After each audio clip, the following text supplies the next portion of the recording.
मध्ये सर्वांनी खूप चांगलं सहकार्य केलेलं आहे. सर्वात आधी सर्व प्रशिक्षणार्थी जे आहेत सर्वांचे आभार मानतो.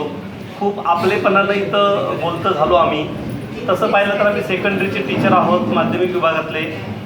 तसं प्राथमिक शिक्षकांचा सहसा असं सहवास लाभत नाही आणि ज्या ज्यावेळी सहवास लाभतो त्यावेळी तो योग असतो हा प्रशिक्षणाचा. आणि नेहमी मला एक रिस्पेक्ट आहे, एक आदर आहे प्राथमिक शिक्षकाबद्दल. कारण मी मॅडमांचे कलागुण बघितले, प्रत्येक सादरीकरण बघितलं. प्रशिक्षणाचा शेवटचा दिवसाचा उद्देशच हा होता की आपल्यामध्ये जे विविध कलागुण आहेत त्याचं एक छोटंसं सादरीकरण इथे व्हावं आणि ते डोळ्याने पाहिलं. आणि नेहमी 1ली ते 4थी वर्गाला जे शिक्षक शिकवतात त्याबद्दल मला खूप रिस्पेक्ट आहे माझ्या मनामध्ये आणि त्यांच्यासोबत मला हे दिवस घालवता आले एवढे काही दिवस, तर मला खूप आनंद झाला. दुसरी गोष्ट अशी आहे की आपण ज्यावेळेस 5 दिवसाचं ट्रेनिंग पूर्ण करत होतो, पहिल्या दिवशीपासून ते अखेरच्या दिवसापर्यंत आपण एक उपक्रम सकाळी राबवायचो, मोकळीका.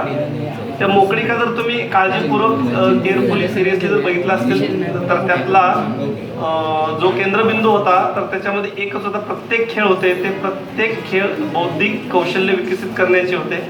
प्रत्येक खेळ ठेवला होता म्हणजे असंच ठेवलेला नव्हता किंवा खेळ खेळण्यासाठी नव्हता तो.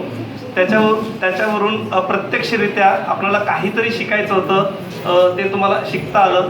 त्याचबरोबर दुसरी गोष्ट महत्त्वाची आहे ह्या प्रशिक्षणामध्ये की आव्हान पुस्तिका, जिथून प्रशिक्षणाचा सुरुवातच आव्हानापासून झालेला आहे. मी मागच्या याच्यामध्ये बोललो पण होतो की इथून पुढे एक सकारात्मक दृष्टिकोन सर्वांनी मनामध्ये निर्माण करावा की एखाद्या संकटाला संकट न म्हणता तुम्ही त्याला आव्हान शब्द देऊन बघा, 50% तिथं संपलेला असणार आहे. एवढं मी डेफिनेटली तुम्हाला सांगतो. कुठलंही संकट येऊ द्या, ते आव्हान म्हणून स्वीकारा. तुम्ही मनाने 50% तिथेच जिंकला.